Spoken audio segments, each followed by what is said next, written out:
किए तो पहला प्रश्न उनका था कि कौन से पथ पर हम चलें, हमारे कल्याण मार्ग का पथ क्या है। सूत जी ने कहा कि जीवों का, मानव जीवों का यह जो परम कल्याण का जो पथ है ना, वह भगवान की निष्काम भक्ति की जाए। बड़ी गूढ़ बात है। निष्काम भक्ति की जाए। भक्ति भी दो प्रकार से की जाती है, एक निष्काम, एक सकाम। एक सकाम जो हम मनोरथ लेकर के करते हैं, कोई न कोई हमारे मन में मनोरथ है, वो भी परमात्मा उसको भी पूर्ण करता है। लेकिन कहते हैं कि निष्काम भाव से जो भक्ति की जाती है वह श्रेष्ठ है, वह मानव जीवन का परम कल्याण करती है। निष्काम भाव से वह जीवन के उस पथ पर, कल्याण पथ पर चलने का एक सहज और सरल एक रास्ता दिखा देती है। और वह कहते हैं कि ऐसा नहीं कि वो निष्काम भाव से भक्ति की जाए भगवान की तो वो उसमें परमात्मा की कृपा नहीं होती है, उसी में पूर्ण कृपा होती है। और परमात्मा ऐसा नहीं कि निष्काम भाव से हम अपन भगवान की भक्ति करें तो क्या हमें कुछ प्राप्त नहीं होता है। परमात्मा तो अंतर्यामी है, सर्वत्र व्याप्त है, वो कण कण में रहता है, वो जानता है कि हमारे भक्त को क्या चाहिए। वो भगवान जानता है। हम जाकर के मंदिर में हम जाकर के प्रार्थना करने के लिए जाते हैं। हम कहते हैं ना कि मंदिर थोड़ा जाएं, पूजन करके आते हैं। और मंदिर में जाते हैं तो हम क्या करते हैं, मंदिर में जाते हैं तो हम जाते हैं तो बस पहले यही कहते हैं, प्रभु, हाथ जोड़ते हैं, प्रभु हमारा बेटे का शादी नहीं हो रहा है, कृपा कर दीजिए बेटे का शादी हो जाए। प्रभु हमारा वो केस चल रहा है, प्रभु उस केस में हमें जीत दिला दीजिए, भले ही हम गलत हों लेकिन जीत चाहिए। प्रभु ये हमारा फैक्ट्री, हमारा दुकान हमारा नहीं चल रहा है, थोड़ा कृपा कर दीजिए। सच में बताइए, क्या वो भक्ति हुई? क्या वो भगवान का पूजन हुआ? हम तो मांग प्रस्तुत कर दिया है, हम तो मांग रहे हैं प्रभु से, हम तो याचना कर रहे हैं, वह मांग करना प्रारंभ कर दिया और गए हैं पूजन करने के लिए। तो क्या वो भक्ति श्रेष्ठ कही जाएगी? वो हमारा कल्याण हो सकता है? नहीं हो सकता है। वो परमात्मा हम जब जाते हैं दीनहीन बन करके, जब प्रभु के आर्द भाव से प्रेम से पुकारते हैं, प्रभु का स्मरण करके पुकारते हैं, अश्रुपात होता है, वो परमात्मा वो हमारी सारी कामनाओं को पूर्ण कर देता है, हमारी सारी कामनाओं को पूर्ण कर देता है। क्यों? क्योंकि वो जानता है, परमात्मा, ये जीव नहीं जानते हैं कि हमें किस चीज की जरूरत है। परमात्मा जानता है कि हमारे भक्त को किस चीज की जरूरत है, वो जानता है, उसे बताने की जरूरत नहीं पड़ती है, बस हमें उसकी वह ध्यान करनी है, प्रेम से उसके चरणारविंद में हमें उस अपने मन को लगाना है, उसकी शरणागति करनी है। जिस दिन शरणागति कर लेंगे तो हमारा तार उस परमात्मा से जुड़ता है और जुड़ जाता है तो फिर वो हमारी बातों को वो भली भांत समझता है। परमात्मा से ये जो आजकल मोबाइल है ना, ये मोबाइल का युग जो हो गया है, ये मोबाइल जैसे मांगना, याचना जब करते हैं ना तो वो पत्र के समान, जैसे कभी हम पहले ज़माने में पत्र लिखते थे और पत्र लिख करके डाक में डालते थे और हमारे जो सगे संबंधी जहाँ का पता रहता था वहाँ पत्र मिल भी जाता था, कभी नहीं भी मिलता था।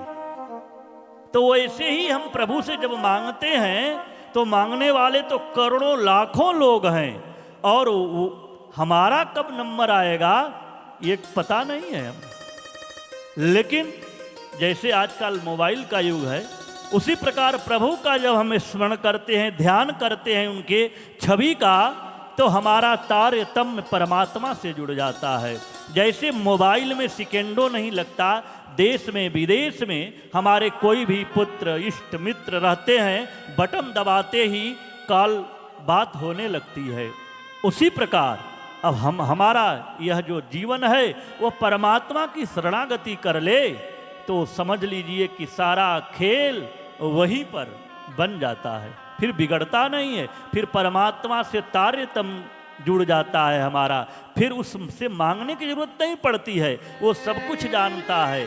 और जो जानता नहीं वो भगवान नहीं, जो जानता ही नहीं वो भगवान नहीं, वो तो इंसान होता है। इंसान को पता नहीं होता है कि हमें किस चीज़ की ज़रूरत है। हम जाकर किसी इंसान से कहते हैं भैया हमें इस चीज़ की ज़रूरत है, आप हमें दे दीजिए। लेकिन भगवान जो सर्वंतर्यामी है, कड़कड़ में रहता है, उसे सब कुछ पता है कि किस चीज़ की ज़रूरत होती है। लेकिन भगवान वही करता है जो हमें अच्छा लगता है, वो नहीं करता है, जो उसको अच्छा लगता है वही करता है। इस बात को हमें समझना होगा। जो हमारे हित में है वही करता है, लेकिन हमें लगता है कि हमने जो कहा वो नहीं हुआ, यही हमारी विडंबना है। इसलिए परमात्मा से मांगना नहीं, कहते हैं कि मांगने के लिए तो रावण ने मांगा।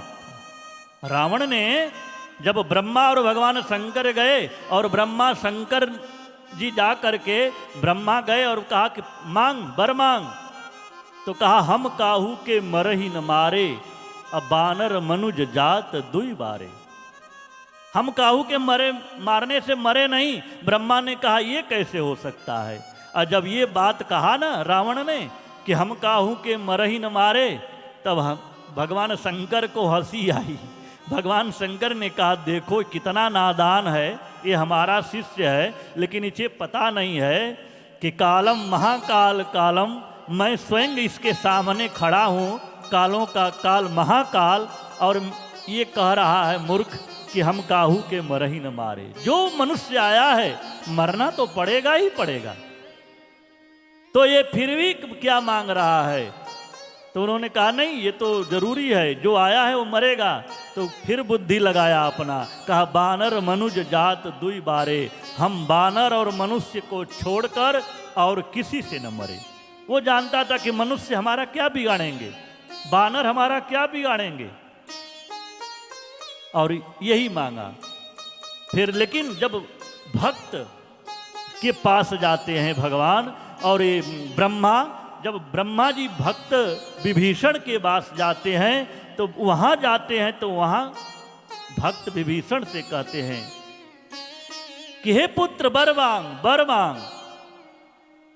पुत्र कहते हैं। रावण को बड़ा गुस्सा आया कि वाह हमारे यहाँ हमको पुत्र नहीं कहा और इसको पुत्र कह रहे हैं। क्यों? क्योंकि विभीषण जी में वह विनम्रता थी, विभीषण जी में सरलता थी, विभीषण जी में दैन्यता थी, दीन थे, सरल थे, अहंकार नहीं था।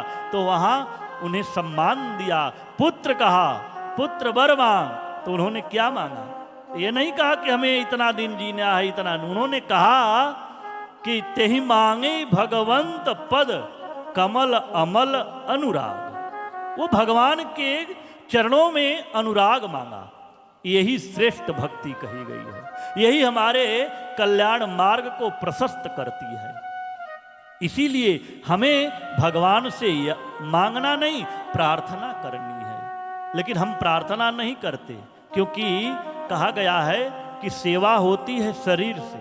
अगर शरीर है तभी तो आप किसी का पैर दबा देंगे, कि किसी का सिर दबा देंगे, सेवा कर देंगे। तो सेवा होती है शरीर से, और भजन होता है मन से। जब ये मन भजन में लगेगा तब भजन होगा। और प्रार्थना होती है आत्मा से। प्रार्थना आत्मा से की जाती है, और आत्मा से की गई प्रार्थना परमात्मा तक पहुंच जाती है, क्योंकि उसे बहुत देर नहीं लगती। क्यों?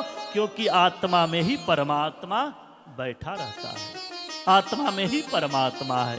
इसलिए हमारा यह मानव जीवन का धर्म पथ यही कल्याण मार्ग है, और निष्काम भाव से भक्ति करना। और दूसरा किसकी पूजा करें, तो पूजा तो सबकी करनी चाहिए, लेकिन निष्ठा एक में रख लीजिए। चाहे कृष्ण में रख लीजिए, चाहे राम में रख लीजिए, चाहे शिव में रख लीजिए, एक से नाता जोड़ना पड़ेगा। जब तक नाता नहीं जोड़ेंगे तब तक आपका उस नाता का संबंध परमात्मा निभाता है। अगर पुत्र का संबंध बना लिया है तो प्रभु को पुत्र की भांति उनकी सेवा करिए।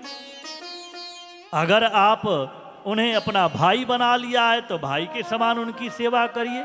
कोई न कोई एक संबंध बनाना पड़ेगा। तो ही मोहि नाते अनेक, जो भावी सो मानिए। कोई भी एक भाव से एक नाता बनाना पड़ेगा। और हम दुर्गा जी की वंदना करेंगे और सबकी पूजन किया जाए, लेकिन वह ब्रह्म तत्व एक ही है और उस ब्रह्म तत्व में अपनी शरणागति होनी चाहिए, जो राम और कृष्ण के रूप में आकर के यह दिव्य हम लोगों को कथा का एक दिव्य औषधि दे दिया है, जिसको जीने का यह औषधि है, यह कथा भगवान की। और आगे चल करके कहते हैं कि वेद में भगवान का नाम अजन्मा है, निर्गुण निराकार है, तो वो साकार रूप कैसे धारण कर लिया? जो निर्गुण निराकार है वो सगुण रूप में आकर के कौशल्या का पुत्र राम कैसे बना?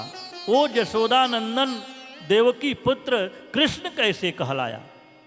जो निर्गुण निराकार होता है वो सगुण रूप धारण कैसे कर सकता है? उन्होंने कहा सो केवल, बस सो केवल भक्तन हित लागी, अधरहु कृपाल प्रणत अनुरागी। सो केवल भक्तन हित लागी, परम